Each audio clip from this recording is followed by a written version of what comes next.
कनक से मिलने मिस्टर मित्तल आए थे और कनक उनके साथ बैठी हुई थी। मिस्टर मित्तल, कैसी तबीयत है अब? कनक, जी ठीक है अब। वो वैसे ही सर झुकाकर बैठी हुई थी। उसे पता था कि मिस्टर मित्तल यहाँ पर क्यों आए हैं। मिस्टर मित्तल, रुद्र ने कुछ कहा है तुमसे? कनक बस हाँ में सिर हिला देती है और कुछ कहने की उसमें हिम्मत ही नहीं थी कि वह उनसे क्या कहे। मिस्टर मित्तल, तो फिर क्या सोचा तुमने? मुझे पता है सर मुझे क्या करना है। आप बेफिक्र होकर रहिए, मेरी वजह से आपको कोई तकलीफ़ नहीं होगी। कनक कहती है, मुझे अपनी फ़िक्र नहीं है बेटा, तुम्हारी फ़िक्र है। तुम जानती नहीं हो रुद्र को अभी तक, तुमने बस उसका एक ही रूप देखा है। मिस्टर मित्तल उसके सर पर हाथ रखते हुए कहते हैं, जानती हूँ सर, इसलिए समय हाथ से निकल जाए उससे पहले ही मैंने रुद्र को सब बताने का फ़ैसला किया है। वो कहती है, पता है ना फिर क्या होगा? पता है, और जो कल होना है वो आज हो जाए तो ज़्यादा बेहतर है। कनक वैसे ही स्तब्ध बैठी हुई कहती है, और मिस्टर मित्तल, जो भी फैसला लेना सोच समझ कर लेना। मैं हमेशा तुम्हारे साथ हूँ। शुक्रिया सर, मैं आपकी बहुत आभारी हूँ। आभारी नहीं, तुम मेरी बेटी हो, समझी? मिस्टर मित्तल ने कहा और फिर वहाँ से चले आए थे। मगर डर तो उन्हें भी लग रहा था कि पता नहीं रुद्र को जब सच्चाई पता चलेगी वो कैसे रिएक्ट करेगा। और कनक, वो तो खुद परेशान थी। रुद्र शाम को ऑफिस से आ जाने के बाद कनक के क्वार्टर में जाता है, जहाँ पर कनक उसका इंतज़ार कर रही थी। उसने रुद्र को ये तो बताया था कि वह कहीं जाना चाहती है, मगर ये नहीं बताया था कि कहाँ। कनक रुद्र के डोरबेल बजाने पर दरवाज़ा खोलती है तो सामने खड़ा रुद्र उसे देख मुस्कुराकर, कैसी तबीयत है अब? खाना खाया था दिन में? और मुझे कितना मिस किया ये भी बताओ। वो कहते हुए अंदर चला आया और कनक दरवाज़ा बंद करके पलटी थी। आजकल वो कुछ बहकी बहकी बातें करता था और उसकी बातों से कनक के मन में अजीब सी हलचल सी होने लगती थी। मगर वह जानती थी कि जिस वक्त उसे सच पता चलेगा ये सब कुछ ख़त्म हो जाएगा, और फिर क्या होगा पता नहीं। मुझे एक बात तो बताओ, मैं तुमसे कुछ पूछता हूँ तो तुम कहाँ गुम हो जाती हो? इतना सोचने क्यों लगती हो? वो जो आगे बढ़ रहा था दोबारा पलटकर उसके पास आया था। कुछ भी तो नहीं, तुम घर नहीं गए, सीधे यहीं चले आए? कनक ने पूछा। नहीं गया, अब जहाँ तुम रहोगी मैं तो वहीं जाऊँगा ना, उसने उसके पास दोबारा आकर झुकते हुए कहा। तो कनक को उसकी आंखों में झांकते हुए उसकी मोहब्बत नज़र आ रही थी, मगर समझ नहीं पा रही थी कि आखिर वो उस सैलाब का सामना कैसे करेगी। अच्छा सुनो, कनक ने कहा। हाँ कहो, मैं तो कब से सुनने के लिए बेकरार हूँ, रुद्र वैसे ही कहा। तुम घर जाओ, फ्रेश होकर आ जाओ, फिर चलते हैं। कनक को उसका ये अंदाज बार बार बेचैन कर दे रहा था। फ्रेश होने की क्या ज़रूरत है? तुम्हें देखने के बाद तो तबीयत खुद ब खुद ताज़ा हो जाती है और मेरी सारी थकान दूर हो जाती है। रुद्र, कुछ खा लो, मैं तुम्हारे लिए कुछ लेकर आती हूँ। वो उसकी बातों से परेशान होकर वहाँ से किचन की तरफ बढ़ती है, मगर रुद्र उसका हाथ पकड़कर उसे अपनी बाहों में भर लेता है।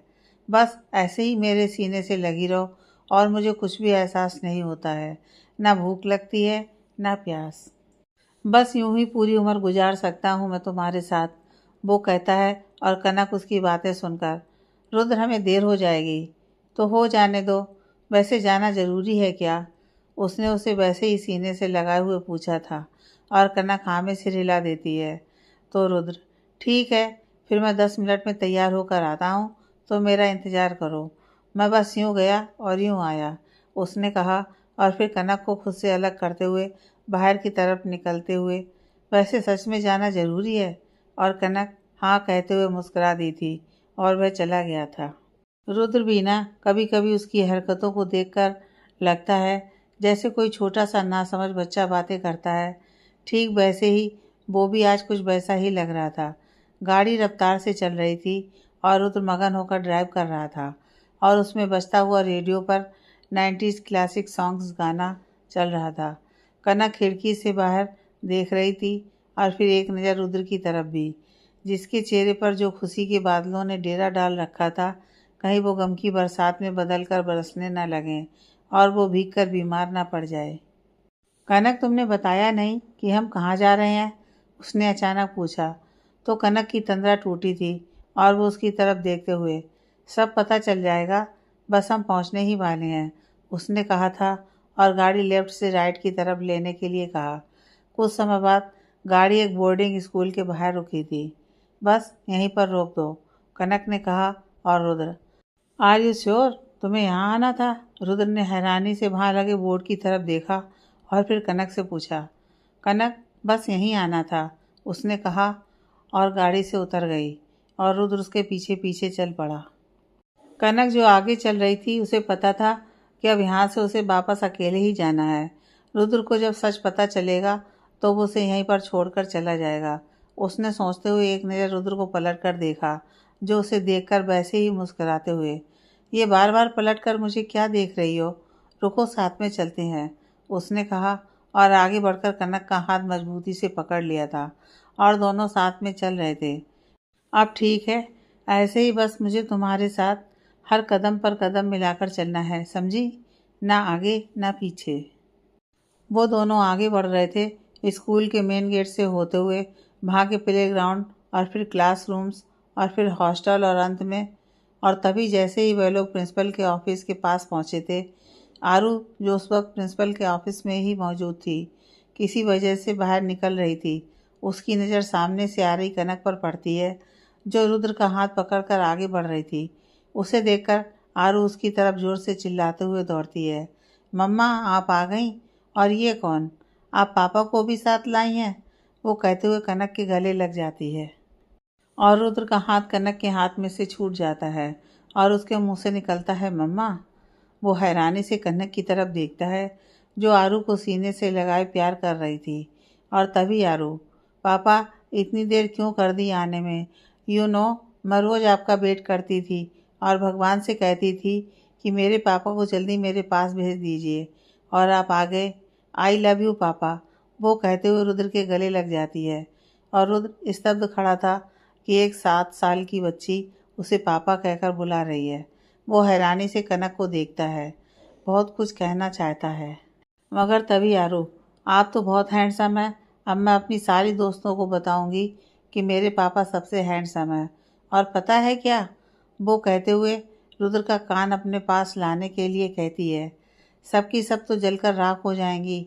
हाँ हाँ, चलिए मैं आपको सबसे मिलवाती हूँ, वो हंसते हुए कहती है और रुद्र का हाथ पकड़कर वहाँ से खींचते हुए आगे बढ़ जाती है।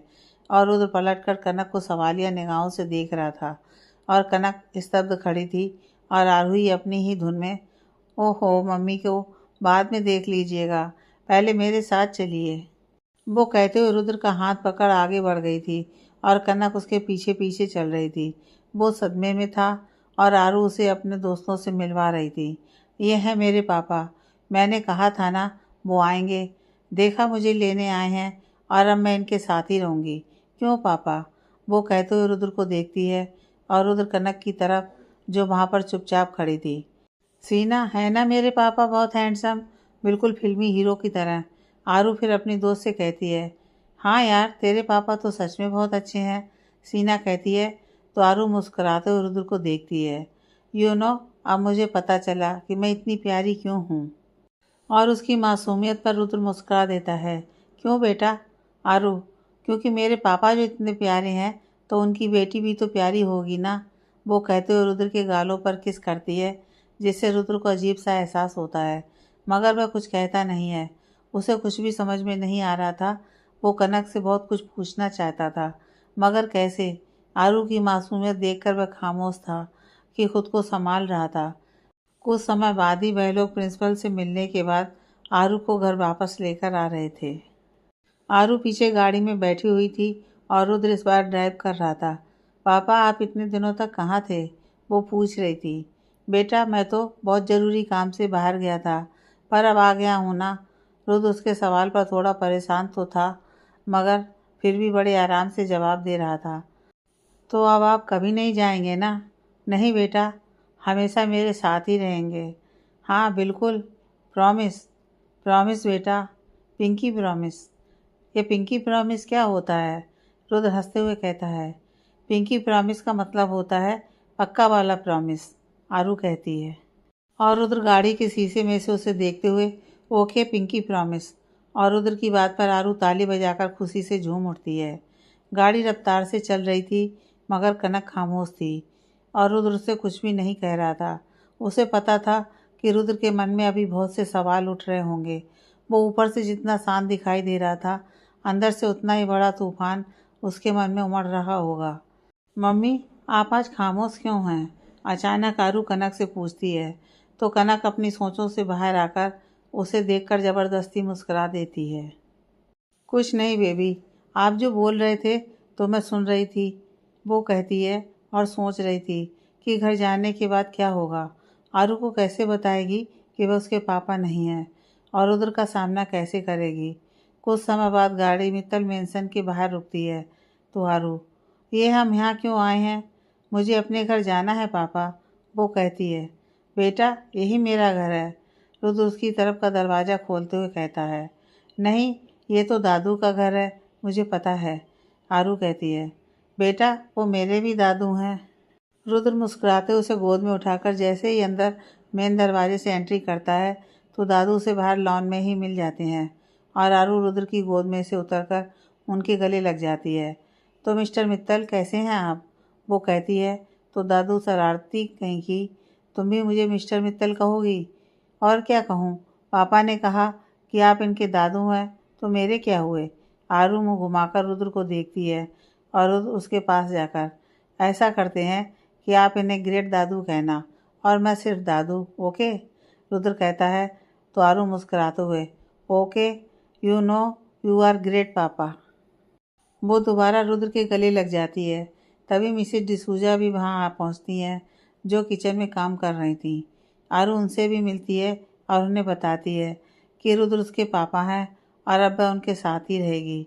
मिसेज डिसूजा कनक की तरफ देखती हैं, जो बेहद कस में थी और उसे देखकर ऐसा लग रहा था कि अब वह खुद को संभालते संभालते थक चुकी है। कुछ समय बाद शाम से रात हो गई थी और कनक को समझ नहीं आ रहा था कि वह कैसे आरू से कहे कि अब यहाँ से चलो, ये हमारा घर नहीं है। रुद्र उसे यहाँ पर ले आया तो था, मगर अब आगे क्या? कनक किचन में थी और रुद्र और आरू उस रूम में बातें कर रहे थे।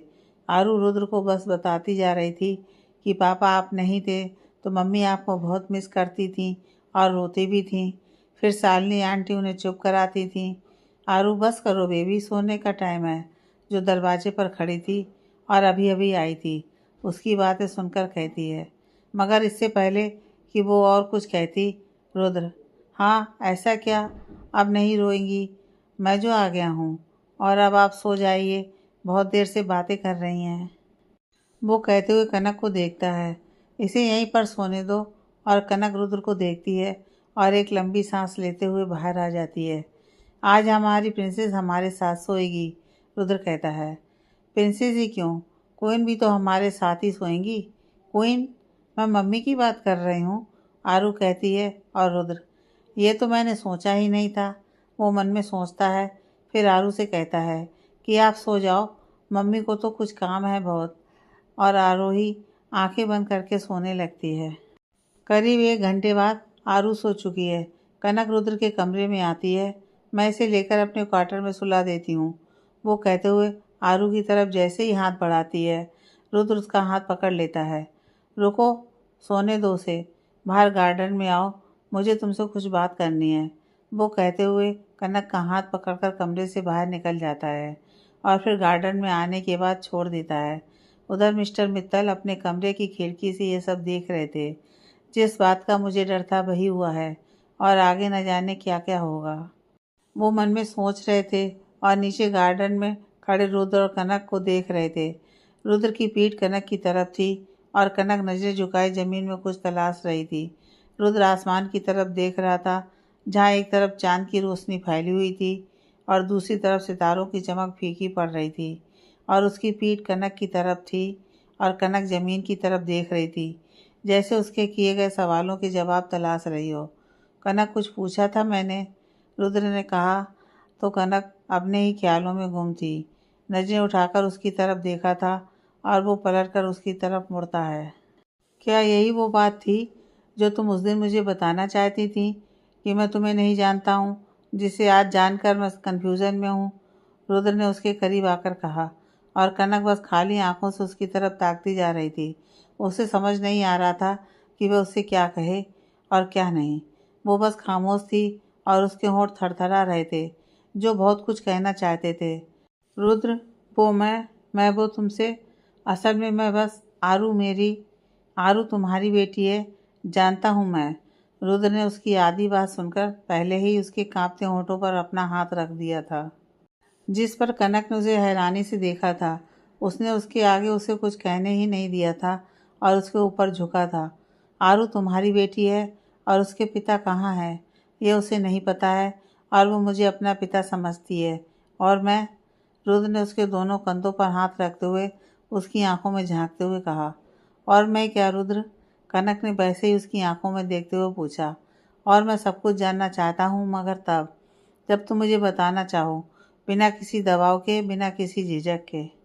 मैंने कहा था, याद है कुछ, कि सबकी ज़िंदगी में एक कहानी होती है जो गुजर चुकी होती है और उसे अतीत कहते हैं।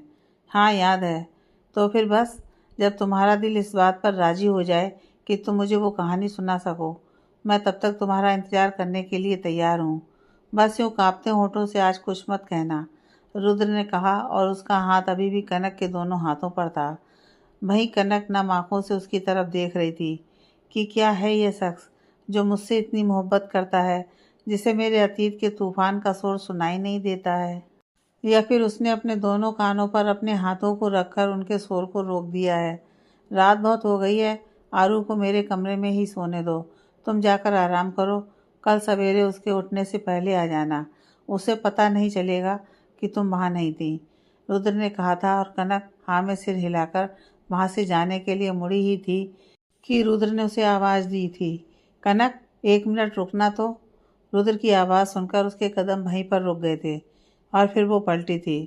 रुद्र उसकी तरफ बढ़ते हुए उसके पास पहुंचता है और उसे खींचकर अपनी बाहों में भर लेता है।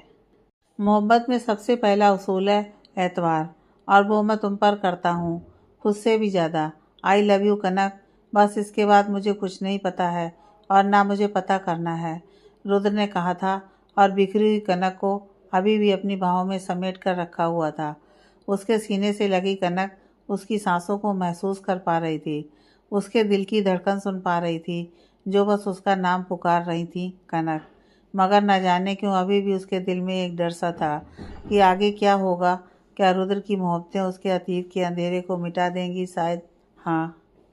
यह सोचते हुए उसने अपना हाथ रुद्र की तरफ बढ़ा दिया था और उसकी बाहों में समाते हुए उसके कंधे पर सर रख दिया था, जिस पर रुद्र के चेहरे पर मुस्कुराहट फैल गई थी।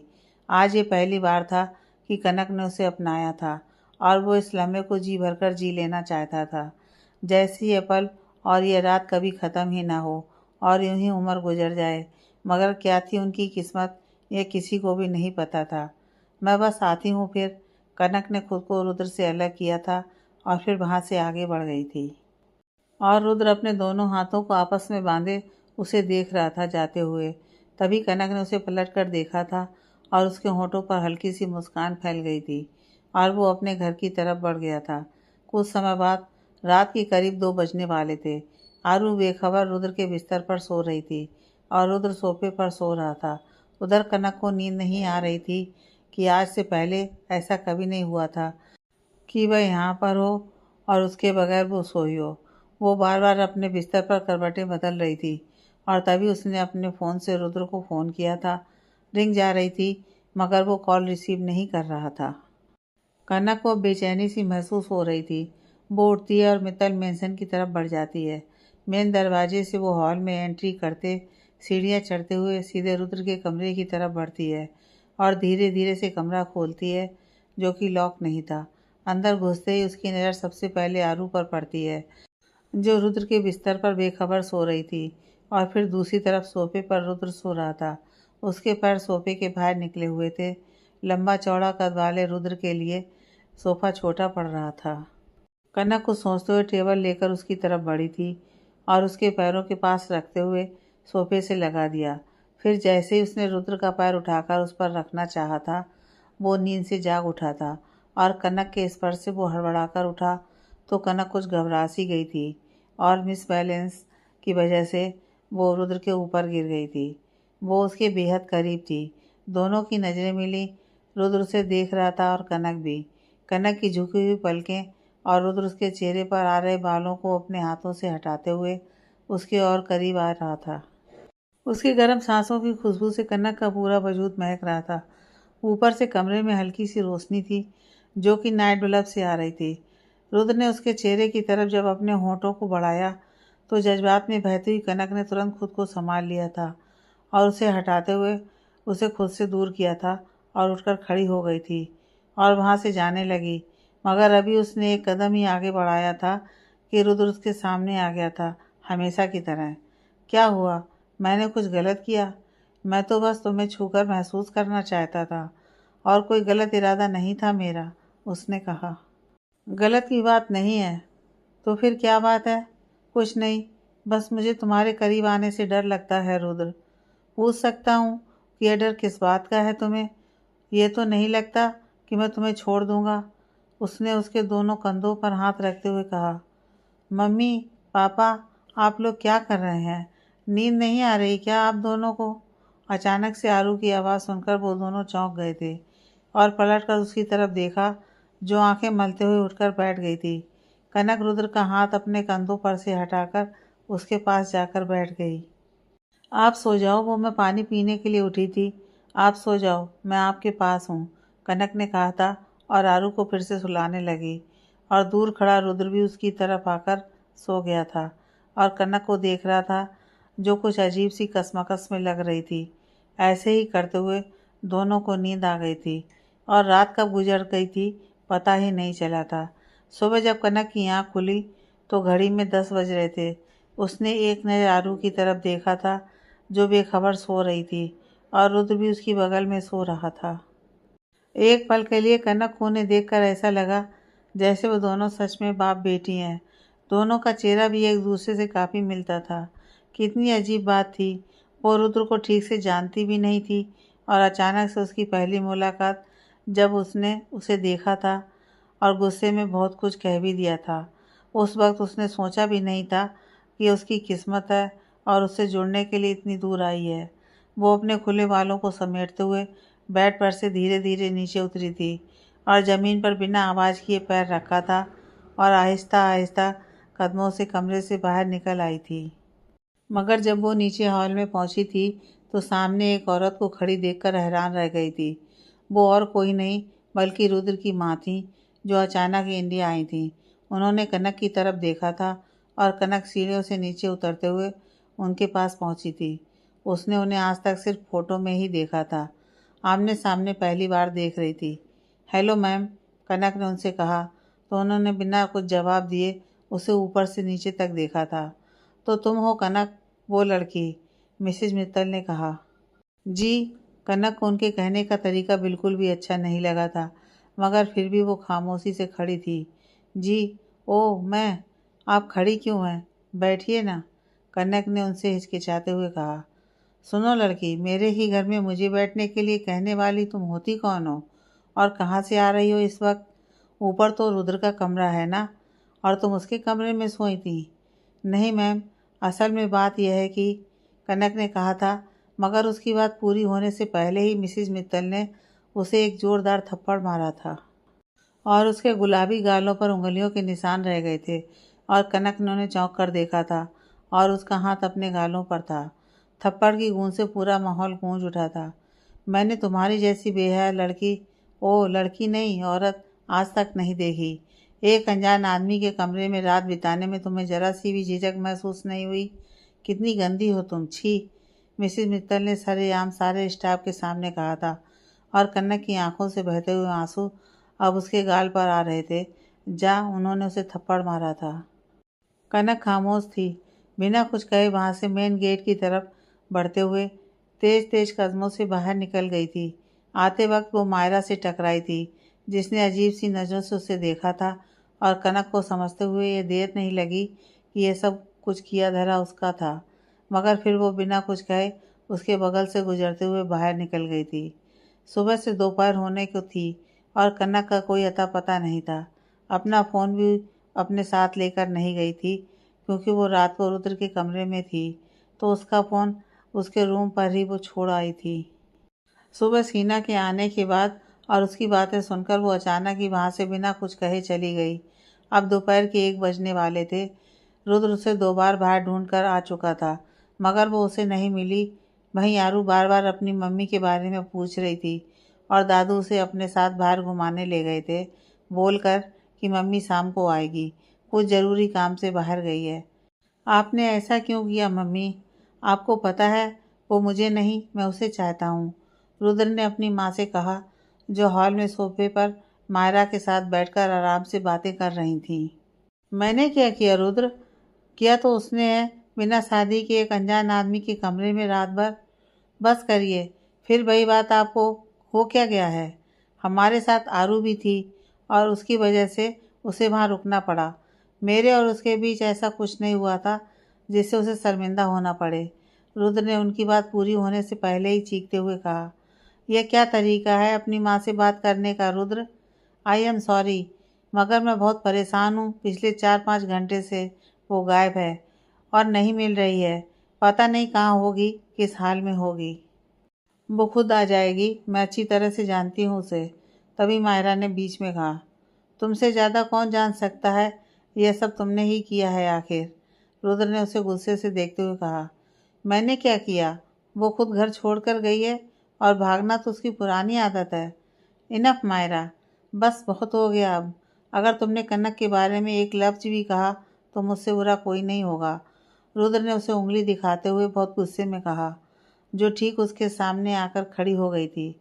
रुद्र, सीना ने उसे मायरा से ऐसे बात करते देखकर कहा, देखा आंटी, उस कनक ने कैसे इसे अपने काबू में कर लिया है और यह हम सबसे उसके लिए लड़ रहा है।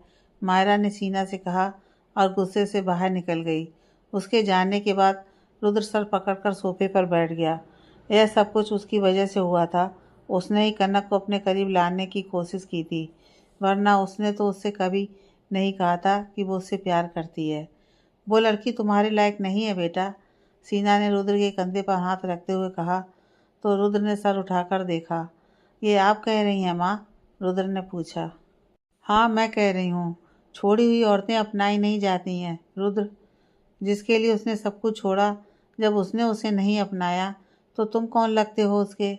जो लड़की अपने माता पिता का घर छोड़ सकती है, वो किसी का घर क्या बसाएगी? ज़रा सोचो। सोच रहा हूँ कि आपकी सोच को क्या हो गया है माँ। एक स्त्री होकर जो दूसरी स्त्री की पीड़ा न समझ पाए तो व्यर्थ है उसका स्त्री होना और धिक्कार है उस स्त्री पर। रुद्र, तुम पागल हो गए हो। उस लड़की ने तुम्हारा दिमाग सच में खराब कर दिया है। तुम्हें यह तक नज़र नहीं आ रहा है कि तुम अपनी माँ से बात कर रहे हो? सीना ने गुस्से से उसे देखते हुए कहा। तो वो खामोश हो गया। आप कुछ भी कह लें माँ, मगर मैं उसका साथ नहीं छोड़ूंगा। आपको जो करना है कर लीजिए, रुद्र ने कुछ देर ठहर कर कहा और घर से दोबारा बाहर निकल गया। रुद्र अपनी गाड़ी में पूरे शहर में उसे ढूंढते हुए घूम रहा था। कहाँ चली गई तुम यार? माँ ने कहा तो तुम मुझसे आकर बात करती ना। घर छोड़कर जाने की क्या ज़रूरत थी? मैं मानता हूँ कि तुम्हें तकलीफ़ हुई होगी, गुस्सा भी बहुत आया होगा जब उन्होंने तुम्हें थप्पड़ मारा होगा। तो तुम मुझे आकर मार लेती, मुझ पर अपना गुस्सा निकाल लेती। मैं उब तक नहीं करता। कम से कम पागलों की तरह पूरे शहर में तुम्हें ढूंढता तो नहीं फिरता। रुद्र गाड़ी ड्राइव करते हुए सोच रहा था। जब वो सुबह उठा तो कनक को कमरे में ना पाकर बाहर आया तो देखा कि हाल में उसकी मम्मी और मायरा बैठे हुए हैं। फिर जब उसने मिसेज डिसूजा से पूछा कि कनक कहाँ है, तो मायरा ने उसे सब बता दिया कि वो शर्मिंदा होकर घर छोड़कर चली गई है, जिस पर रुद्र को बहुत गुस्सा आया और दोनों माँ बेटे में बहस शुरू हो गई। भाई, जब मिस्टर मित्तल को पता चला तो वो भी अपनी बहू से नाराज़ हुए थे, मगर और क्या कर सकते थे। सुबह से दोपहर हो गई। जब आरू उठी तो कनक को ढूंढने लगी तो दादू उसे इन सब से दूर रखने के लिए बाहर ले गए। रुद्र अब गाड़ी रागनी की ऑफिस की तरफ मोड़ने लगा कि शायद उसे पता हो कि कनक जब डिस्टर्ब होती है तो कहाँ जाती है। कनक, जिंदगी इतनी मुश्किल होगी कभी सोचा नहीं था मैंने। हाँ, हो गई गलती, पर सज़ा मैं अकेले क्यों झेलूँ? तुम्हें पता है ना कि मैं गलत नहीं हूँ। मैंने तो कभी सपने में भी उसके बारे में नहीं सोचा और ना ही कभी ये ख्वाहिश की कि वो मेरे पास आए, मुझे चाहे। मेरा और उसका कोई मुकाबला नहीं। मैंने तय कर लिया है, मैं आरू को समझा लूँगी और यहाँ से बहुत दूर चली जाऊँगी। जहाँ मुझे कोई नहीं पहचानता हो। कनक एक कब्र के पास बैठी हुई उससे बातें कर रही थी। वो यहाँ एक कब्रिस्तान में आई थी और ना जाने किससे अपने दिल का हाल सुना रही थी। कब से देख रहा हूँ कि तुम बातें करती जा रही हो, लगता है बहुत परेशान हो, उस कब्रिस्तान के रखवाले ने उससे कहा, जो बहुत देर से उसे देख रहा था। हाँ, बहुत ज़्यादा। जिंदगी ने दो राह पर लाकर खड़ा कर दिया है बाबा, कनक ने कहा। तो रास्ता चुनने में मुश्किल हो रही है तो अपने रब से दुआ मांगो कि वो तुम्हें रास्ता दिखा दे। अल्लाह अपने बंदों को कभी मायूस नहीं करता बेटा, उस रखवाले ने कहा और बाहर से चला गया। बाहर आने के बाद उसे रुद्र मिल गया, जिसने उससे पूछा कि आपने किसी लड़की को देखा है जो यहाँ आई हो, गोरी सी है और परेशान भी है। उस बाबा ने उसे कब्रिस्तान के अंदर की तरफ उंगली से इशारा किया। फिर रुद्र आगे बढ़कर उसके अंदर चला गया, जहाँ कनक एक कब्र के पास चुपचाप बैठी हुई थी। शाम के 4 बजने वाले थे जब रुद्राग्नि के बताने पर वहाँ उसे ढूंढने पहुंचा था। चलती हूँ, बहुत बातें कर लीं, कोशिश करूँगी कि तुमसे दोबारा जल्दी ही मिलने आऊँ, कनक वहाँ से उठते हुए बोली और जैसे ही मुड़ी तो सामने रुद्र खड़ा था। तुम यहाँ? कनक ने कहा, मगर रुद्र उसे नहीं देख रहा था। वो तो उस कबर को देख रहा था जिस पर मरहुमा मन्नत खान लिखा था, और नाम पढ़कर वो हैरान रह गया था। ये तो मन्नत की कबर है, तुम उसे कैसे जानती हो? रुद्र ने उसके पास जाकर पूछा, जिस पर कनक खुद हैरानी से उसे देखने लगी। मन्नत खान को तुम जानते हो? कनक ने उससे पूछा, और उसके बाद दोनों एक दूसरे को हैरानी से देखने लगे। दोनों ही एक दूसरे से एक ही सवाल कर रहे थे कि आखिर तुम उसे कैसे जानते हो। जब मैं अस्पताल में ज़िंदगी और मौत के बीच लड़ रही थी, तब एक अजनबी लड़की ने मेरी जान बचाई थी, और वो मन्नत खान थी। आरू के होने के बाद मेरी कंडीशन ठीक नहीं थी और मुझे ब्लड की बहुत ज़रूरत थी, मगर मेरा ब्लड ग्रुप किसी से भी मैच नहीं हो रहा था और साथ ही साथ अस्पताल के ब्लड बैंक में भी नहीं था। तब उसने मुझे अपना खून दिया था, मेरी जान बचाई थी। उसके बाद जब मुझे होश आया तो मैं उससे मिली और ये मिलने जुलने का सिलसिला एक गहरी दोस्ती में बदल गया। मगर कनक, जो रुद्र को बता रही थी, अचानक कहते कहते चुप हो गई। मगर क्या कनक? रुद्र ने उससे पूछा। वो दोनों अब वहाँ से बाहर आ गए थे और पास के बेंच पर बैठकर बातें कर रहे थे। मगर कुछ ही दिनों बाद उसकी एक एक्सीडेंट में मौत हो गई, और उस दिन दरगाह पर जब मैं तुम्हें ले गई थी तो वो उसकी भी पसंदीदा जगह थी, जहाँ पर मैं हमेशा उसके साथ जाया करती थी। Rudra, I am sorry. मुझे नहीं पता था कि मन्नत जिसके बारे में हमेशा बातें करती थी वो तुम हो। मैंने उससे सुना था, कभी तुम्हारी फ़ोटो तक नहीं देखी, वरना शायद। एक रिक्वेस्ट है मेरी, तुम मानोगे मेरी बात? उसने उसकी तरफ देखते हुए कहा। तो रुद्र, जो अपने अतीत में खोया था, चौंक कर सीधे उसके आज में आ पहुंचा, जहाँ कनक उससे कुछ कहना चाहती थी। क्या चाहती हो अब तुम मुझसे? रुद्र ने उसकी तरफ देखा। मुझे भूल जाओ, बस इतना ही चाहती हूँ। मुझ में लोगों का सामना करने की हिम्मत नहीं है रुद्र। यूँ समझ लेना कि कभी मैं भी तुम्हें मिली थी और फिर बिछड़ गई। कनक ने नज़र झुकाए उससे कहा, और फिर उठकर खड़ी हो गई, मगर आगे नहीं बढ़ पाई। रुद्र ने उसका हाथ पकड़ लिया। कह दिया जो कहना था, अब चलो मेरे साथ। उसने उसका हाथ कसकर पकड़ लिया और अपनी गाड़ी की तरफ बढ़ा, और कनक हैरानी से उसे देखते हुए उसके पीछे चल रही थी। फिर उसने गाड़ी का दरवाज़ा खोला। कनक उसमें बैठ गई। दूसरी तरफ रुद्र बैठकर ड्राइव करने लगा। कुछ समय बाद उसने गाड़ी रोकी तो कनक उस जगह को देखकर हैरान रह गई थी। फिर से वो सिविल कोर्ट था। उसकी कहानी जहाँ से शुरू हुई थी, वक्त ने उसे उसी जगह पर लाकर खड़ा कर दिया था। रुद्र ने गाड़ी से उतरकर उसकी तरफ का दरवाज़ा खोलने लगा। वो बाहर आई। हम यहाँ पर क्यों आए हैं रुद्र? कनक ने उससे पूछा, जो बिना कुछ कहे आगे बढ़ रहा था। मगर कनक ने उसका हाथ पकड़ लिया। रुको, पहले मुझे बताओ कि तुम मुझे यहाँ पर लेकर क्यों आए हो? कनक ने उसे रोका तो उसने पलटकर उसे देखा।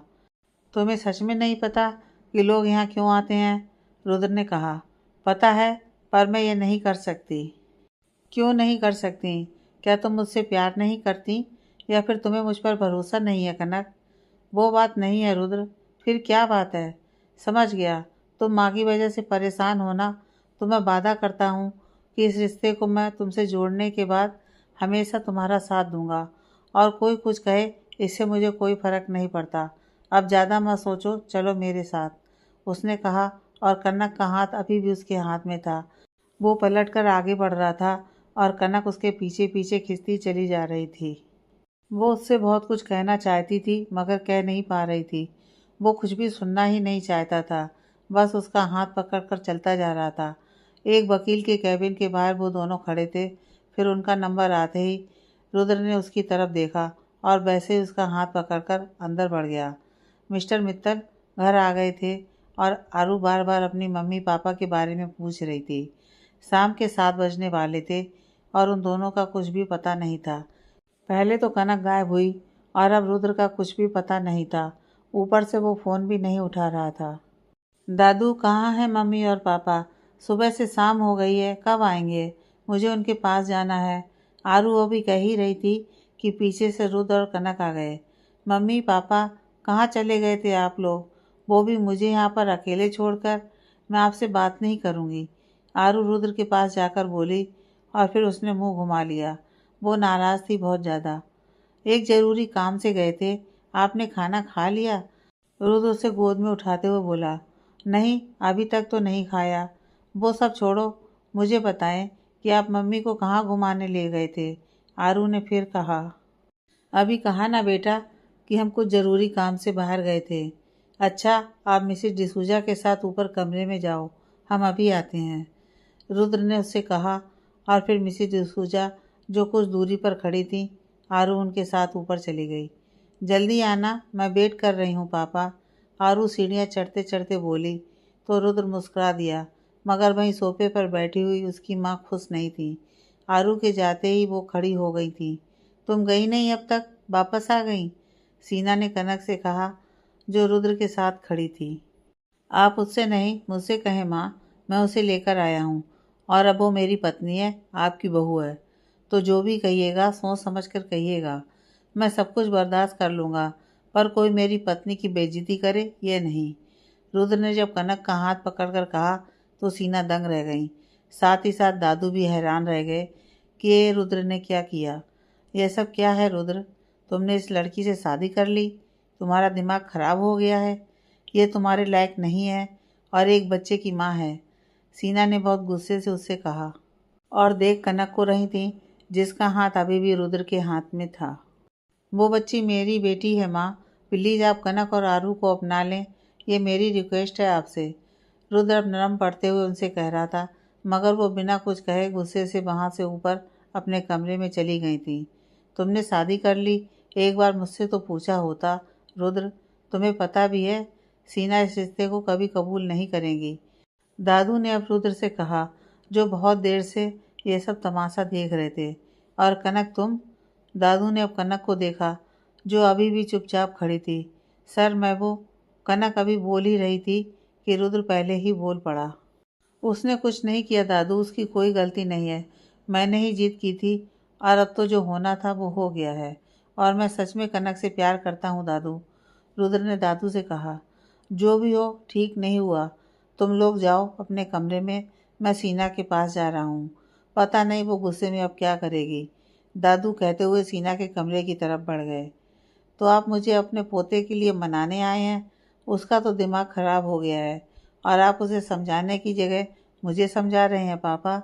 सीना अपने बिस्तर पर से उठकर दादू के सामने खड़ी हो गई और बोली, जो उससे बात करने आए थे। मैं तुम्हें समझाने नहीं आया हूँ बेटा, बस ये कहने आया हूँ कि अब तो जो होना था वो हो गया और जब रुद्र को कोई एतराज़ नहीं है तो फिर हमें भी क्या? उसे नहीं मालूम उसने कितनी बड़ी गलती कर दी है, एक ऐसी लड़की से शादी करके जो कभी उसे खुश नहीं रख पाएगी। वो और उसका चरित्र दोनों ही झूठे हैं। बस बहुत हो गया, गलती तुम्हारे बेटे ने की है सीना, तुम उसमें कनक को दोषी नहीं ठहरा सकती।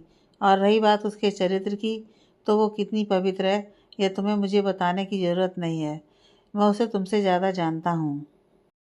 और एक बात, वो मेरे लिए बस एक एम्प्लॉय ही नहीं, मेरी बेटी है, उसके बारे में ऐसा कुछ कभी मत बोलना कि मैं अपने सारे रिश्ते भूल जाऊँ, दादू ने सीना की बात बीच में ही काट कर कहा। और अब वो काफ़ी सख्ती से बोल रहे थे। सीना का कनक को गलत कहना उन्हें बिल्कुल भी अच्छा नहीं लगा। आप उस अनजान लड़की के लिए अपनों को छोड़ देंगे? सीना ने फिर कहा। तो दादू जो जा रहे थे रुक गए और सीना को पलट कर देखा। छोड़ने की बात तुम कर रही हो तो शायद तुम भूल गई हो कि रुद्र की दादी के जाने के बाद से मैं अकेला ही रह रहा था, अपनों के होते हुए। मुझसे बहस मत करो। कल रुद्र का जन्मदिन है और मैंने तय कर लिया है, मैं सबके सामने कनक और रुद्र की शादी का ऐलान कर दूंगा। बाकी तुम्हें जो समझना है समझो, दादू ने कहा और बाहर निकल गए। कमरे का दरवाज़ा जोर से बंद होने की आवाज़ से पूरा कमरा गूंज उठा और सीना दोबारा बिस्तर पर सर पकड़कर बैठ गई। रुद्र और कनक अपने कमरे में चले आए। आरू बस उनसे कहाँ थे और इतनी देर क्यों लगाई और उसने दादू के साथ पूरा दिन क्या किया, वो उन दोनों को बस बताते हुए बोलती जा रही थी। मम्मी आप कुछ बोलती क्यों नहीं? जब से पापा हमारे पास वापस लौट कर आए हैं आप बहुत चुपचाप रहने लगी हैं, आरू ने कनक से कहा तो वो चौंक गई। आजकल बस उसकी ज़िंदगी में चौंकना ही लिखा हुआ था। सुबह रुद्र की माँ ने अचानक आकर चौंका दिया। फिर जब वो बाहर उसी ज्वेलर शॉप पर गई और वहाँ से उसे राजीव का पता मिला और जब वो उसके घर पहुँची तो वहाँ से जो खबर उसे मिली उसने उसे चौंका दिया। तुम्हारी मम्मी को बस सोचना ही रहता है। चलो हम खाना खाते हैं, मुझे तो बहुत भूख लगी है। रुद्र ने आरू का ध्यान दूसरी तरफ किया और उसे खाना खिलाने लगा, जो मिसेस डिसूजा से उसने अपने कमरे में ही मंगवा लिया था। कनक तुम भी खा लो, सुबह से तुमने भी कुछ नहीं खाया है। रुद्र ने उसे देखा तो वो उसे ही देख रही थी। ऐसे क्या देख रही हो? लो खाओ, आज मैं तुम्हें खिलाता हूँ। रुद्र ने उसकी तरफ अपने हाथ में लिया लोकमा बढ़ाया तो कनक ने उसे रोक दिया। भूख नहीं है, घुटन सी हो रही है, मैं खुली हवा में सांस लेकर आती हूँ, तुम खा लो और आरू को खिला दो। वो बोलते हुए उठ खड़ी हुई और कमरे से बाहर चली गई और रुद्र उसे देखता रह गया। उसने फिर आरू को खिलाना शुरू कर दिया। रात बहुत हो गई थी। वो कब से गार्डन में बैठी हुई थी और आसमान की ओर देखते हुए ना जाने क्या सोच रही थी। तभी किसी ने उसके कंधे पर हाथ रखा तो वो चौंक कर पलटी। सामने रुद्र खड़ा मुस्कुराते हुए उसे देख रहा था। क्या बात है, तुमने खाना क्यों नहीं खाया? लो इसे पी लो, रुद्र ने उससे पूछा और उसके दूसरे हाथ में दूध का गिलास था। बस दिल नहीं चाह रहा है कुछ भी खाने को और पीने को रुद्र, कनक ने कहा। तो अपने इस दिल से कहो कि सामने रुद्र खड़ा है और उसे कनक इनकार नहीं कर सकती। रुद्र ने उसके होठों पर गिलास लगाते उसे ज़बरदस्ती थोड़ा सा पिलाया और वो उसे देखती रही। इस शख्स से मैं कभी नहीं जीत सकती, कनक ने मन में सोचा और फिर गिलास हटा दिया। बस और नहीं, कनक ने कहा और रुद्र ठीक है फिर कहते बाकी का गिलास का दूध खुद पी गया। इसका तो टेस्ट ही बदल गया है तुम्हारे पीने के बाद, वो कहते हुए धीरे से हंस पड़ा तो कनक मुस्कुरा दी, मगर मुस्कुराते हुए ना जाने उसे क्या हुआ, उसकी आंखों में आंसू आ गए और वो रोने लगी। कुछ पुरानी यादें फिर से जैसे ताज़ा हो गई थी। रुद्र के ऐसा करने पर उसे जैसे किसी की बहुत याद आई थी। कनक तुम रो क्यों रही हो? मैंने ऐसा तो कुछ नहीं कहा। क्या हुआ बताओ मुझे। रुद्र उसके करीब खड़ा था और उसके आंसू को पोंछते हुए पूछ रहा था और तभी कनक उसके सीने से लग पड़ी और सिसकियां लेते हुए रोने लगी। मैं सच में तुम्हारा साथ नहीं छोड़ूंगा यार। आई नो कि मेरे इस फैसले से तुम्हें बहुत कुछ झेलना पड़ रहा है, बट आई प्रॉमिस कि बस कुछ दिनों की बात है, फिर सब ठीक कर दूंगा मैं। तुम रो नहीं, मैं हूं ना, और हमेशा रहूंगा तुम्हारे साथ, तुम्हारे पास। रुद्र उसे अपने सीने से लगाए बस बोलता जा रहा था, मगर कनक के आंसू रुक ही नहीं रहे थे। वो चला गया रुद्र, उसने मुझे कभी धोखा नहीं दिया, उसे तो उसकी ज़िंदगी ने धोखा दे दिया था। वो अब इस दुनिया में कहीं नहीं है। कनक अब चीख पड़ी और रुद्र का शर्ट पकड़कर ज़मीन पर बैठ गई। वो बेबसी से ज़मीन को देख रही थी और रुद्र को कुछ समझ ही नहीं आ रहा था कि आखिर कौन और कहाँ कैसे क्या हुआ। मेरी तरफ देखो कनक, क्या हुआ है? कौन नहीं रहा? रुद्र ने पूछा और उसका चेहरा अपने हाथों में लिए उसे देखा। वो राजीव नहीं रहा, कनक कहती उसके सीने से दोबारा लग गई। वो अभी भी रो रही थी। रुद्र बस इस एक पल के लिए खामोश हो गया। तुम्हें पता है, आज से कुछ साल पहले मैं मुंबई आई थी। गलतियां सबसे हो जाती हैं और मुझसे भी हो गई। हम शादी करने वाले थे। मैं अपना घर छोड़कर बस इसलिए आई थी कि आरू मुझ में बसती थी। हमने बहुत से सपने देख रखे थे और बस वो पूरे होने ही वाले थे कि आज जब तुम मुझे कोर्ट लेकर गए थे तो मेरा अतीत मेरी आंखों के सामने आकर खड़ा हो गया था रुद्र, कनक कहती जा रही थी और रुद्र उसे सीने से लगाए उसके साथ ज़मीन पर बैठा उसकी बातें सुन रहा था। फिर रुद्र बस इतना ही कह पाया तो कनक ने उसे नज़र उठाकर देखा। फिर मैं कोर्ट पहुंची मगर वो नहीं आया। सुबह से शाम और शाम से रात हो गई और मुझे लगा कि उसने मुझे धोखा दिया है, मगर नहीं। आज जब इतने सालों बाद मुझे उसके घर का पता मिला और जब मैं उसके घर पहुंची तो उसके घर वालों ने बताया कि उसकी तो कई साल पहले एक्सीडेंट से मौत हो गई। वो नहीं है रुद्र, वो चला गया। मैं कैसे, मुझे कुछ समझ नहीं आ रहा। उसने आरू को भी नहीं देखा, अपनी बेटी को भी नहीं देखा। वो मर चुका है। हादसा सिर्फ मेरे साथ नहीं उसके साथ भी हुआ था। कनक कहते कहते दोबारा रो पड़ी और रुद्र की भी आंखें नम हो गईं। उसकी बातें सुनकर उसने कनक को अपने सीने में और जोर से छुपा लिया, जैसे उसके सारे गम को अपने अंदर समेट लेना चाहता हो। चुप, बस अभी आंसू और नहीं गिरने चाहिए। मैं हूं ना तुम्हारे पास और आरूही मेरी बेटी है। बस अब यही सच है और कुछ नहीं। रुद्र ने कनक को अपने सीने से हटाते हुए उसके आंसू को पोंछते हुए कहा और उसे उठाया। रात बहुत हो गई है और तुम बहुत थक गई हो। चलो चलकर आराम कर लो। आरू भी कमरे में अकेली है, रुद्र ने उससे कहा और उसे उठाते हुए चलने के लिए कहा और वो बस उसे देखती जा रही थी। उसने उसका हाथ पकड़ा और उसके साथ चलने लगी। कनक को ऐसा लग रहा था जैसे उसके दिल से एक बहुत बड़ा बोझ सा हल्का हो गया था। राजीव उसका गुजरा हुआ कल था, लेकिन उसके दिल में उसके लिए जो नफरत भर गई थी आज वो दूर हो गई थी। मगर अपनी पहली मोहब्बत को खोने का दर्द उसे बहुत सता रहा था। कनक, हम शादी कर लेते हैं, तुम बस मुंबई आ जाओ। उसके कानों में उसके कई आखिरी अल्फाज जैसे आज भी गूंज रहे थे।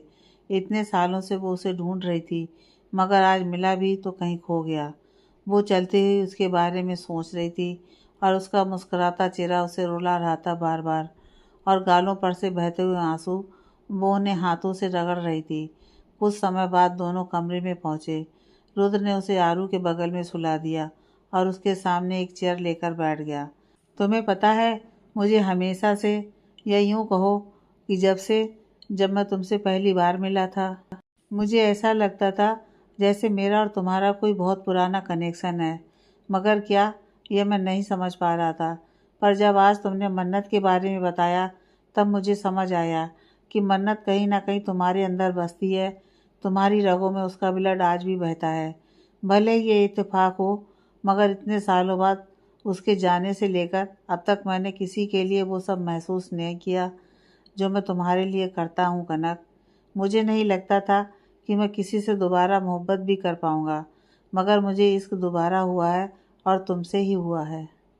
यहाँ अपने देश को छोड़कर जब मैं तुमसे मिला, आई लव यू, मुझे पता है मुझे ये बार बार कहने की ज़रूरत नहीं है, पर मुझे अच्छा लगता है तुम्हें ये कहना कि तुम मेरे लिए क्या हो।